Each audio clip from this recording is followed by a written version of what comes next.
All right, well, here we are again. We're going to be jumping now into section 8.2, which is factoring polynomials. So, the first thing I want to emphasize here is this is some content that is, um, it can kind of mess with your head a little bit, but hopefully, as we work through some of these problems, is just the procedure or process to find factors for polynomials. Hopefully it should be relatively straightforward. Let's just jump into the notes. And I noticed I made a spelling mistake here. I'll fix that. So what we're going to do is we have a polynomial in this form, and we're going to learn how to factor. So previously we've basically gone and taken these guys and multiplied them out to get this. What we're doing now is kind of the reverse process. We're starting with this and we're going to get to this. So in order to do that, I wrote down some of the notes in the textbook, but then I noticed, the text really is a little wordy and it's not super helpful if you're trying to figure all this out. So what I essentially did is I went through an example and I wrote down like my process in my language, so you can see kind of the more, I guess, simple way to do it than the way that the textbook describes it. I just find that this is a lot easier, but I think it's probably pretty similar in the textbook. You probably will find that my way is maybe a little quicker. So the first thing that we need to do is we need to check the coefficients, and there's another spelling mistake. I'll fix that. The first thing we need to do is to look to see if the coefficients require factoring. Okay, so here we look at the coefficients on each of these terms. On the x squared term and the x term, it's a 1 and a 1 and a minus 12, which is right here. So we can't factor any of those coefficients out anymore. We can skip this step. We don't have to worry about it.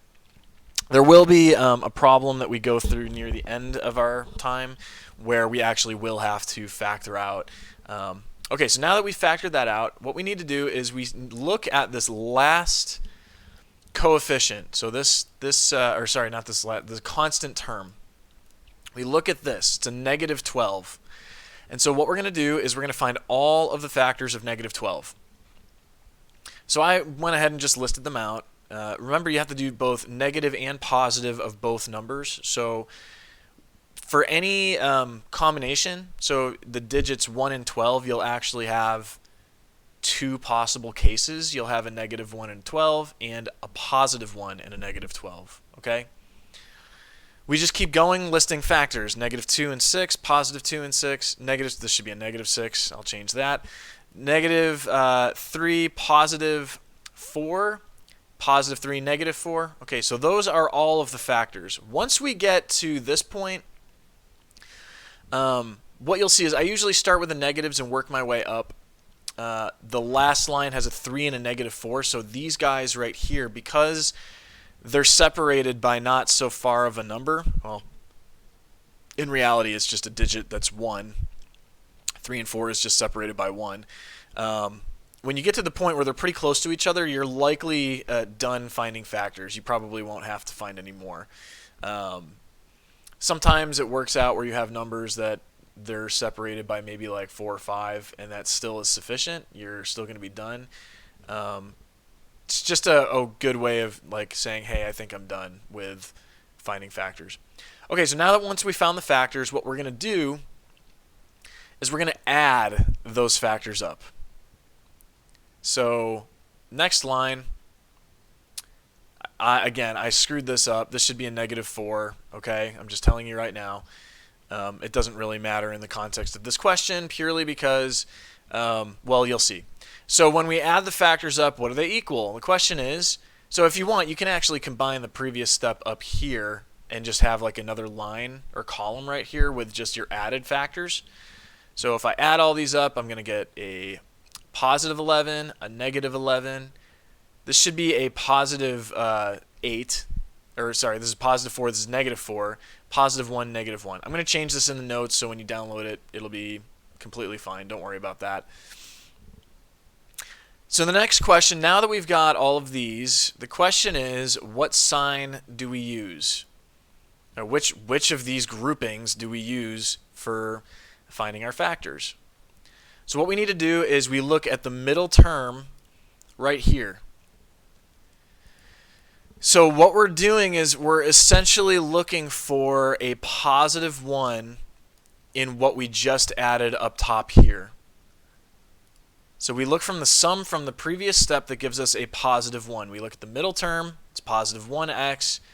We're going to look up here.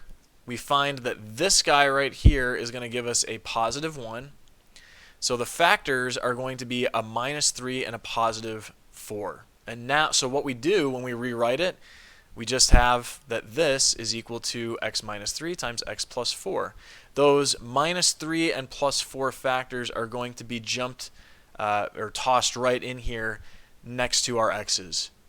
And that's basically it. And then we just celebrate because we're all done with that question. So that's pretty much the process. I'm going to go through a few examples. Like I said, I'm going to go ahead and fix some of the spelling mistakes in this. Sometimes you don't really see it until you jump into class. But let's go ahead and, I got to get my camera fired up here. Let's turn this camera on. And you can sing a song in the background. Okay, here. Whoa, I'm really bright. Let's jump this back down a little bit. Do that. It's a nice day out today. Yesterday was kind of gloomy, so I messed with all my camera settings. And I think that should be good. We'll just try it out and see how it goes. Okay, let's go through some questions. Question number 1 in the book. How about that? The trinomial. Oh, so that was a, sorry, that's a concept check question. Let's see. All right, so the question I have, I believe this is actually directly from WebAssign, so I'm going to go ahead and grab that one. Find two numbers whose sum is 1 and whose product is minus 12. I'll give you a quick hint. We literally just did this in the example. Okay? So the product is minus 12, so we'll start here. Minus 12, let's find all of the factors of minus 12. We'll have minus 1 times 12, positive 1. So I'll just put the positive and negative signs next to each other. Negative 12, 2 and 6, right? So negative 2, positive 6. This is going to equal positive 2 and negative 6. Whoa. Okay, so 2's and 6's are done.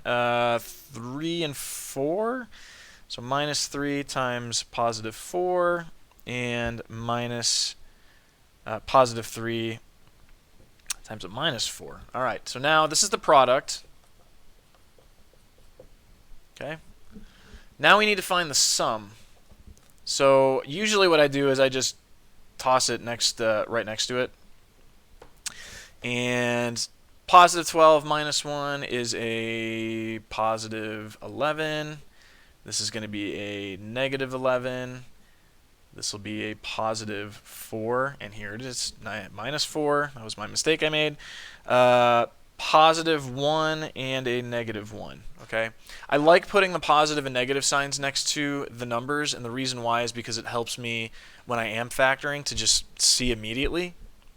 So find the two numbers whose sum is 1, so positive 1, and whose product is minus 12. So it would be this guy right here, minus 3 and positive 4. So that's our answer.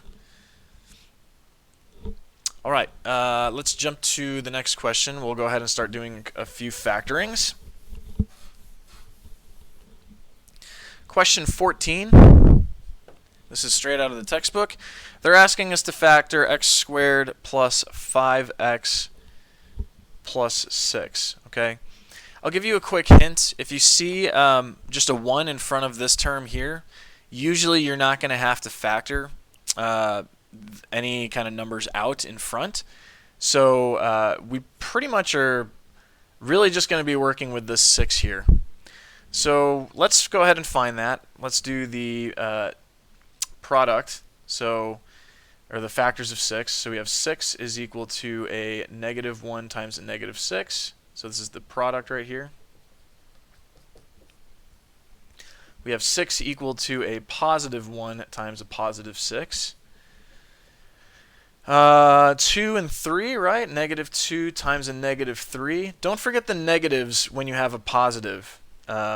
So a product is a positive factor here. So these actually have to be both positives and negatives. Don't forget those because it can really help you in the long run.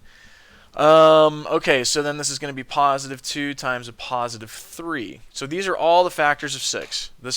I'm completely done. Remember, these are pretty close to each other, so I really don't have to worry too much about going any further. I'm actually going to reduce my brightness a little bit. It's a little too bright for me. Okay. So now let's look at the sum.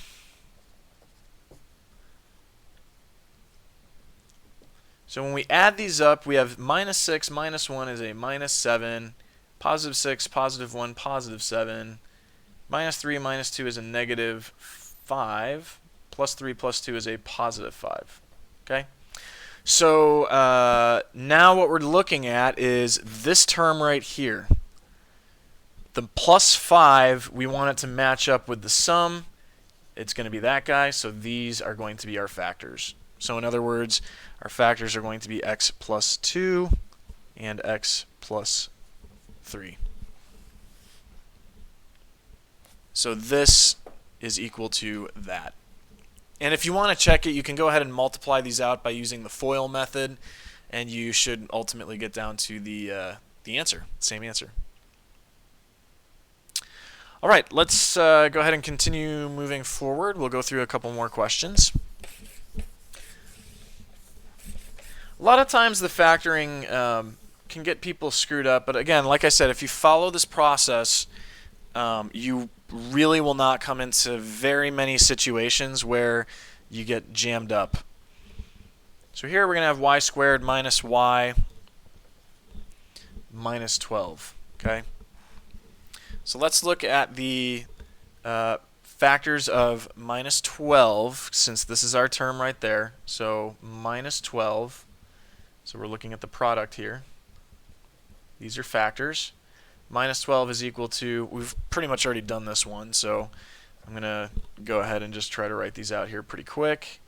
This is equal to +1 times minus 12 minus 2 times +6. This is equal to a +2 minus 6 minus 3 times +4 and a +3 times a -4. Okay? So now we do the sum. We'll add all these up. And as you get more comfortable doing this, what you'll see is you actually will be able to spot it pretty quickly. You'll have to think of all the factors combined together that will produce the sum that is going to be that guy. So this will be +11, -11, +4, -4, +1, -1. Okay.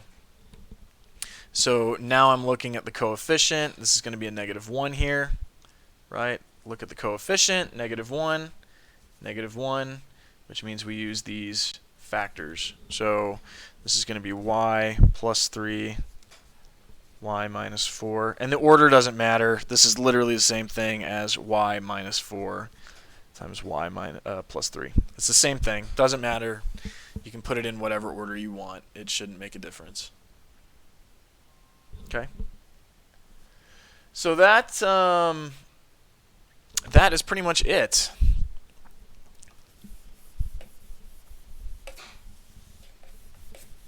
Let's go ahead and move on to the next question. Question 24.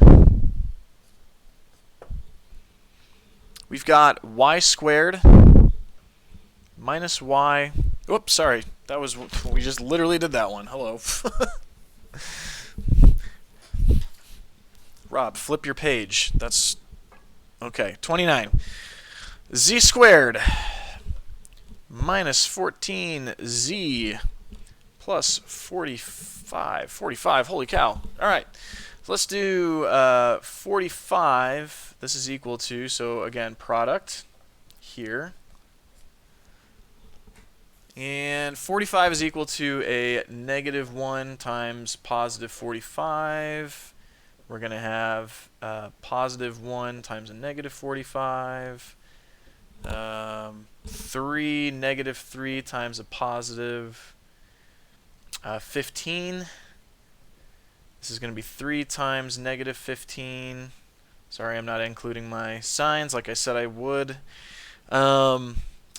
So we got 1s, 3s, and I think 5 is going to be the last one, times a 9. This will be a negative, or positive 5 times a negative 9. Okay, so now we do the sum. And the sum is going to equal 44. This will be positive 44.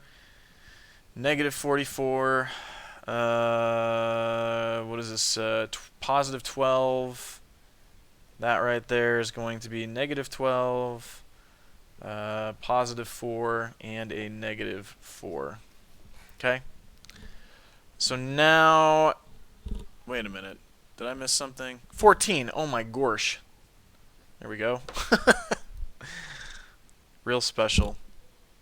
I feel like... Okay, I completely just botched this one. Wow. This is a positive 45, so these are negatives. Everything is a negative, everything is a positive. Wow, I am so special right now. Positive, and these numbers. You know, I need to keep looking at my notes. Okay, yes, my mistake. That's a positive 45, so that means okay. Now we're good. Let's redo the sum. That was really the only mistake that we had. So this is going to be a, sorry, let's redo this. Minus 46, positive 46. You see how easy it is to screw this up? Minus 18 plus 18. This will be a minus 14 and a positive 14. Okay, now we're good. So what we're doing now is we look at the middle term to see what the sum will be. We see it's negative 14, so it's going to be this guy, which means we use those two factors. And so it's going to be z minus 5 and z minus 9. Okay. Whew, good recovery. Glad I didn't crash and burn on that one. Okay, so that's 29. Let's go ahead and keep moving on. Alright, now question 44. Ooh, I like this one. Let's hope I don't botch it up. Y squared minus 8y plus 32. So we are looking for positive 32, the product. Okay.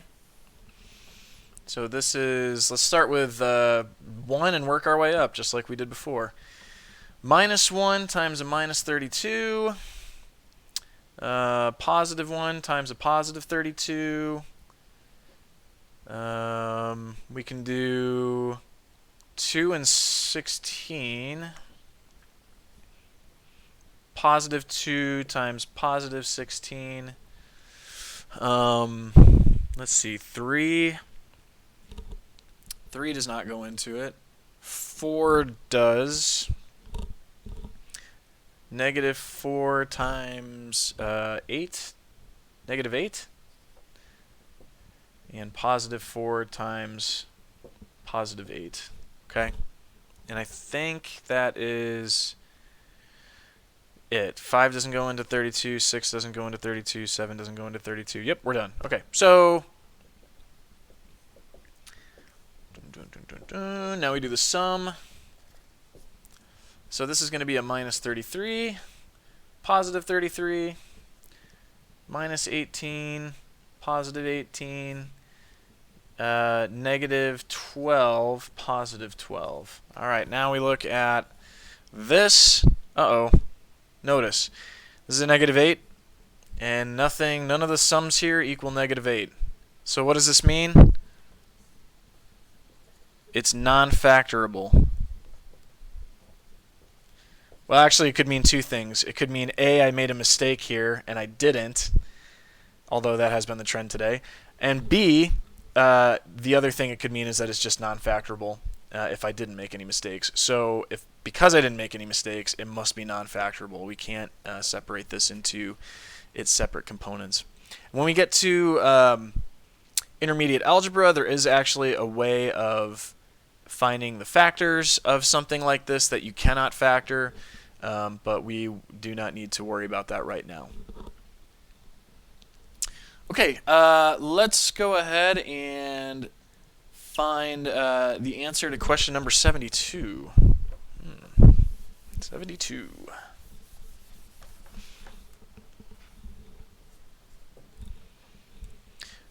(3a³ minus 9a squared minus 54a). Okay, step number 1. I've got a 3 here, which means that, and also look, I've got a³, a squared, and an a. So you'll notice that I actually have an a in every single one of these, and I also have what looks like a 3. Remember the trick for 3's. You can determine if something is factorable by a 3 if you add the digits together and that number's factorable by 3. So 54, if I think about 54 as 5 plus 4, that's a 9. 9 is divisible by 3, so 54 must also be divisible by 3. That's one of those little tricks for knowing if something's divisible by 3. Alright, so it looks like what I can do here is pull a 3 out of everything, and I can also pull an a out of everything. So 3a, now I'm going to multiply by whatever is left over. So the 3a comes out, which means I'm only left with an a squared. This is going to be 3 times what is equal to a minus 9, minus 3a. And 3 times what is going to give me 54. That is going to be 18, minus 18. Okay. So now that we have this, the only thing we need to factor is this guy. So now we'll just do our -18 like we did before. Here's our product. I feel like I'm just losing more space every single time I do this over on the right-hand side. I need to just, whatever. So -1 times +18. This is equal to a +1 times a -18. We also have a -2 times a +9. This is equal to a +2 times a -9. And a -3 times a +6, a +3 times a -6. Okay. Now we'll go ahead and add all of these up. So the sum is going to be a +17, a -17, +7, -7, +3, -3. Alright, so now let's take a look at that coefficient in the front of that middle term. -3, -3. Here's our factors. So we'll have 3a times a plus 3 times a minus, sorry, this is not 3, 6. Wow. A minus 6. There we go. So that's our solution. Yay, celebrate. That's the last step. You can never forget the last step of factoring, and that is to celebrate every single time. So that's really this section, section 8.2. The next time what we're going to do is how to factor when you have a number or a coefficient in front of the first term. So that'll be a little trickier, but we should be able to get there. Yeah, we'll see. Anyway, that's all for this session, and I hope to see you all very, very soon.